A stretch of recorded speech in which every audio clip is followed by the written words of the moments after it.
What's going on, everyone? My Epictastic Nation, welcome back to the channel. This is Joshua Drake Randall, and we have one of the first in the many of this year's 2026 movie reviews.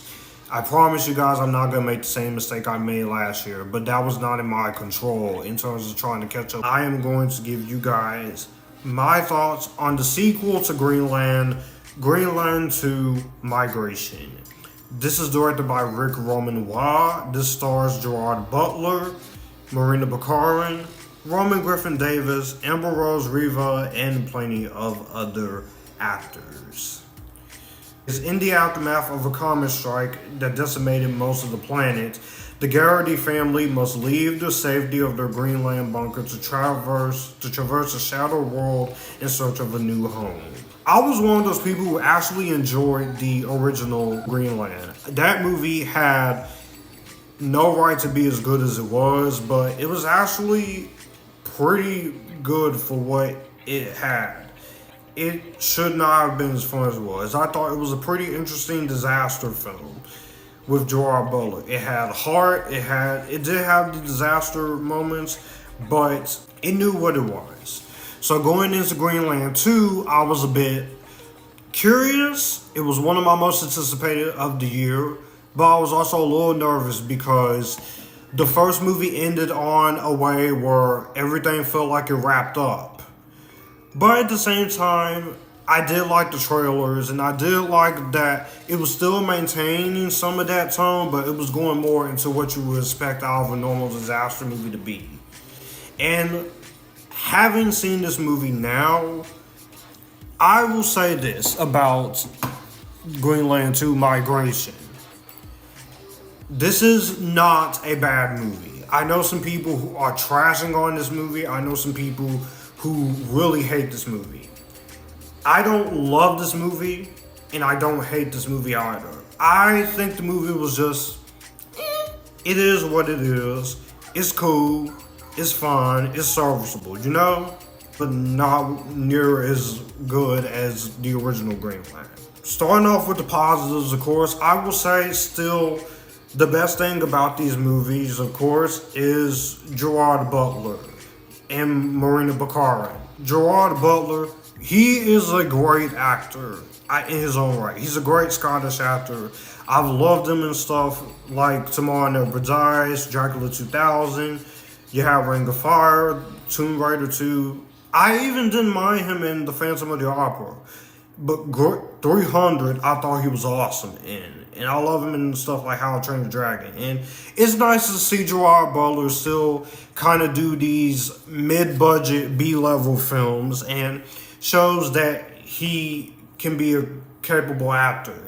He's a great actor from the lands of Scotland. He and Karen Gillan and Alan Cumming are the top 3 best actors from Scotland. And I will say he does a good job in this movie once again. Of course, he is and still trying to protect his wife, but I think he actually really does do a good job in the role.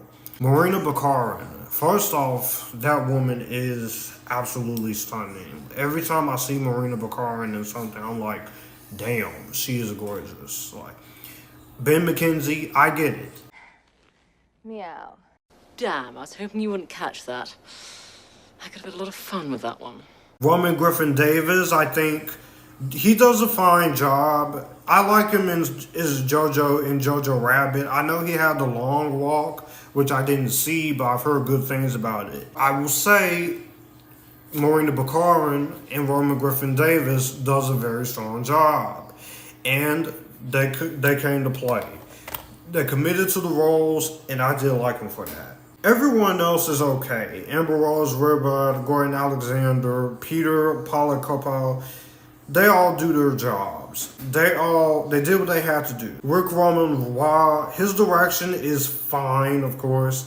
Definitely a step down from the direction of the last movie, but I will say, in terms of his directing, he really does make it a decent watch. It's still a competent enough movie that's directed well. For the budget this movie has, which is a very, very small mid-budget, which I still love the fact that studios are gonna always want to do mid-budget movies. We just had Housemaid and Sinners be successful last year. So if those movies can be mid-budget, why not other directors can't take that chance? Budget, $90 million, is on the screen. And it shows through and through. So I'll give them that. Do like the action here and the effects. The action and such is what keeps this afloat, besides the cast. And the score and technical aspects, the score, cinematography, editing is good enough. It's not too long. You get your point across for an hour and 38 minutes, so that's a good enough side. I do like the moments it does have here.